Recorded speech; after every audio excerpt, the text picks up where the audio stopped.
welcome to the Lair of OmnusI. I am OmnusI here with you today for another RPGaDay video. Today is the 21st day of August, which brings us to the 21st topic word, and the word for today is push.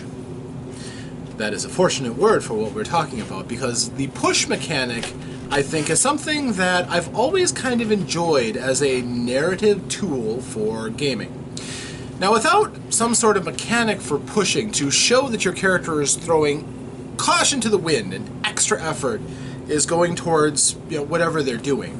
For instance, the rage mechanic for barbarians in Dungeons & Dragons is an example of a push mechanic to a certain extent. Not a brilliant one, but it's not bad. Or actually, the closer one would be the reckless assault feature of the barbarian, where you can heedlessly attack, accept advantage on every attack that you take, that somebody attacks you with. So you have a pretty good chance of getting hit, but you get advantage to attack everyone else because you're just concentrating on pure mayhem. That's sort of a mechanic. But otherwise, to get any kind of inkling off of a spectacular effort, it's interpreting dice rolls.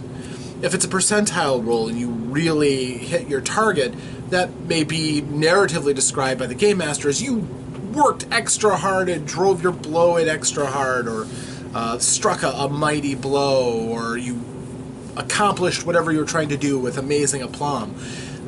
Those are things that narratively come out just because of how the dice worked out. They really don't have anything to do with the choice the players made. On the other hand, a push mechanic usually means that you're going to sacrifice something. Either safety or a reasonable chance of something blowing up in your face for the chance to have a better chance of whatever it is that you're trying to do, because it's important to your character. So you are going to laser focus and risk straining yourself, exhausting yourself in the effort to succeed at that task. I like that. I always have kind of liked that mechanic, and so I incorporated it into my dice file. If you are rolling dice for something, you can give yourself an extra die to add out of your dice pool by declaring that it's a push.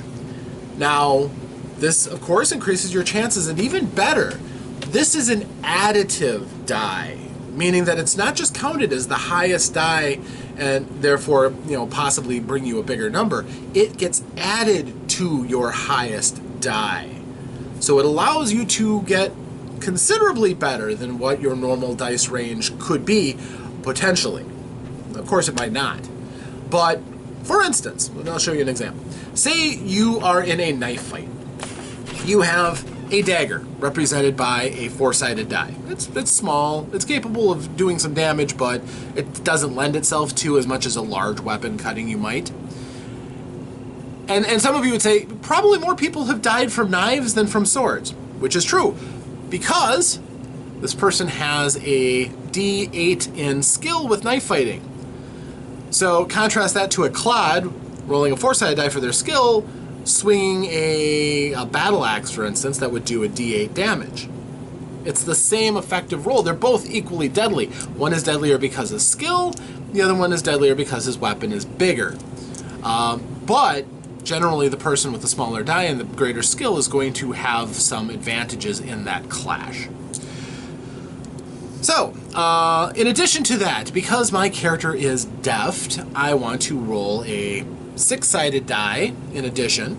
You can roll your attribute and your skill together, so you can get several dice going. And these would be compared for my potential success. I would look for the highest value, and that would be the effective skill. And if it or any of the other dice rolled their maximum value, that would add 1 to the final result.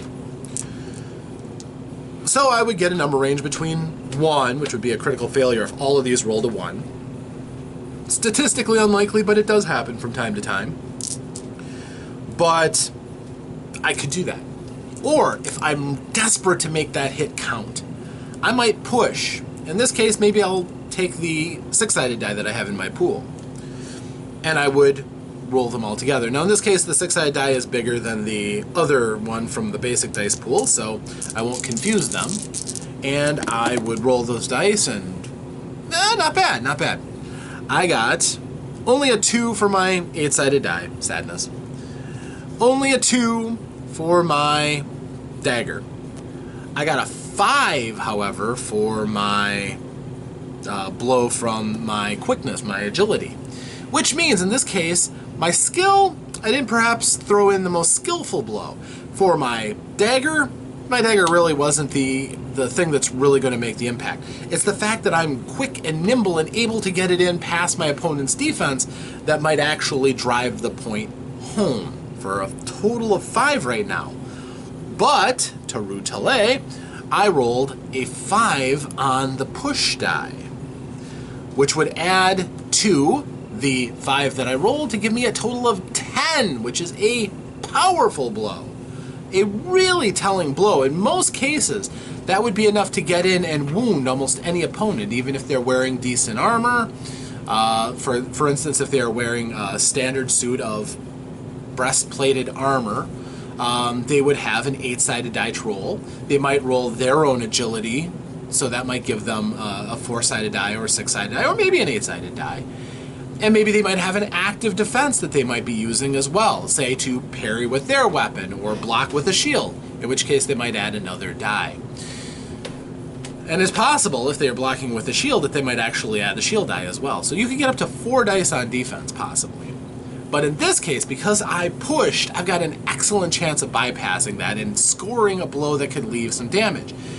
Because I threw in that extra effort and I was willing to exhaust myself, literally, possibly straining myself in order to get that shot home, this die, the extra 6-sided die that I pulled out of my dice pool, is going into my fatigue die pool. I can't use this anymore. My dice pool has shrunk until I can rest and recover from the effort of this fight. Now, this represents the fatigue that a person might find in battle. If you have an opportunity at a killing blow, you know, a smart man might take it so that they don't have to keep fighting that one foe. They might try to end it all in a single shot. Generally, that's true in any fight that I've ever seen, and the few fights that I've actually been a part of. To be fair, it's LARPing, so death wasn't really on the line, but you know, if you do it, you really get into it. It's kind of telling. But so in this case, I'd lose a 6-sided die. I would score a 10-point strike against my opponent. Now, if my opponent knew that I was pushing, and they will see the extra effort, maybe they'd push. Maybe they would add an extra die to their defense.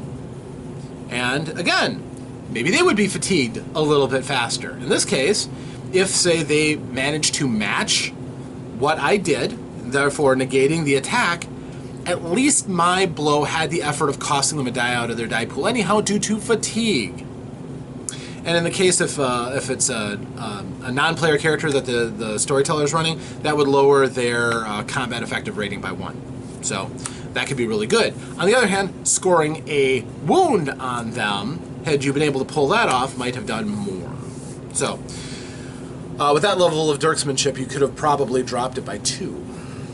So that is how pushing works in my game. And again, you rest, you get your die back, you recover from the fight. You walk off a sprain, you rest and get your breath back. And the effort of pushing is hopefully rewarded in your result, and then you just have to take a little time to recover. That's it. And again, as you get more and more experience, you can push more and more often. You will eventually find, in playtesting at least, that players are kind of loath to push because people don't like expending their resources without good reason. So they're not going to throw pushing into every little task. And some things can't be pushed. Mostly knowledge skills. Purely mental skills rarely can be pushed, if it's a matter of what you know. But it is sometimes possible, especially if you're really desperate and you're really racking your brains. You can basically mentally fatigue yourself, cause yourself a migraine, what have you. But it's just very, very uncommon. And it also can't be used to push on a passive roll. Something that you could do relatively for free generally doesn't require or allow pushing, unless you really want to make a concentrated effort. For example, if you want to climb up a somewhat slippery hill, It's not that it caused you to roll anything to get up the hill. It just takes a little bit longer because, you got to be careful of your footing. But if you really want to tromp up that hill, you might roll for it. But rarely are you going to push to the point you're going to strain yourself to make sure you get up that hill. It's far more likely you'd get hurt by rolling a botch and slipping and hurting yourself. So that is my mechanic, and I think it's fairly sound. There may be some tinkering yet with further playtesting, which we will be doing. But in general, I think, again, it is a narrative action that allows the player to take control of the amount of effort their character throws into something. And it basically opens up the field for adding that narration to your description and enforcing it into the likelihood of the results. So, yeah, that's how pushing works in my game. Rarely do non-player characters push. It's something that's quite uncommon. It's actually a special trait that a character has to have in order to possibly push. They need to care enough, basically, and they need to be important enough in the story to have a chance to do it. Most other ones just, fall back on either a reflexive roll against the characters or a roll of the die by the game master, the story weaver. So that's pushing. That's how I'm interpreting the word today, and revealing just another mechanic out of my game. Hopefully, you think it's cool. I do enjoy the concept of the mechanic, which is why it's in my game. If you didn't like the idea as a mechanic, why would you put it in your game? Unless you're just pandering to a particular group. If you, example, hate the 20-sided die system that Dungeons & Dragons uses, but you feel compelled to make a 20-sided die because that's what everyone is playing, that's a little sad. But no, I think this will work, and I think it adds an interesting twist to the game. So, as always, it's also optional. So if you don't like push mechanics and you just want to see the dice fall as they may, you can do that too. So thank you for joining me. I am OmnusI with you once more, and until tomorrow, hopefully you'll stop back and see me again with another video. But until then, farewell.